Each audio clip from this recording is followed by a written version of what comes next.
This one, it takes me a minute. Good, good. Okay. Boom. Okay.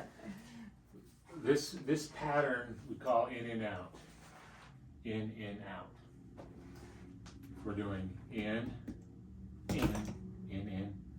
out, in and out. Make sense? Mm-hmm. So when you do it, we're gonna just offset it. Yeah, there you go.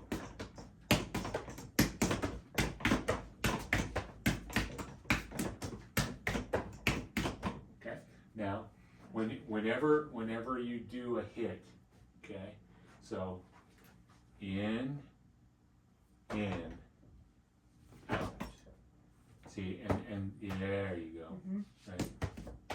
To bounce Okay. off. Yeah, and I'll go ahead and have you do, instead of hitting here the second time, you're gonna actually go outward with this one, okay?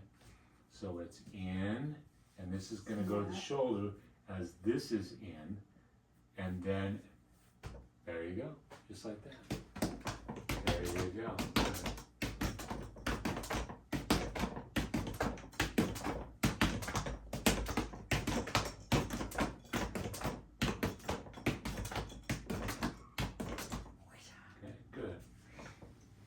Do it this time, and then you get a little closer. The right leg's going to be forward, closer to the base here. Yeah. Now when you do it, you're going to do the same thing, but you're going to bend your knees just a little bit. Yeah, and you're going to start to get your lower body involved with it. See, that we think about dopamine, and we think about movement or activity. Then we start to move, and we don't realize that only certain things are moving and other things aren't.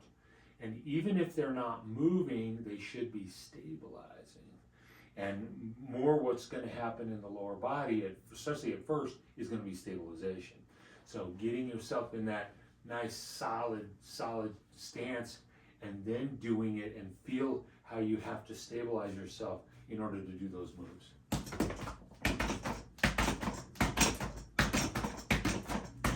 Oh, yeah. Feel how different that was? Yeah. That looked really solid, and you weren't leaning forward when you did it. You were solid in your stance, and Bob could feel it too. Oh yeah, Bob. Very good. Okay. All right, now take a deep breath in. How does that feel now? Feels good. Okay, that's dopamine. You're starting to feel that you're activating within the brainstem. There, the multiple areas that are going to different parts of your brain about movement, but the dopamine is going to turn on the on button and turn off the off button at the same time. So it's kind of like if you've got your foot on the brake and your other foot is off the gas, dopamine does both. Take your foot off the brake and apply the gas. Okay. And so that's why we call it a modulatory hormone, or modulatory neurotransmitter, as opposed to excitatory or inhibitory, because it's doing two different things. So, All right. all right. Well, very good. All right.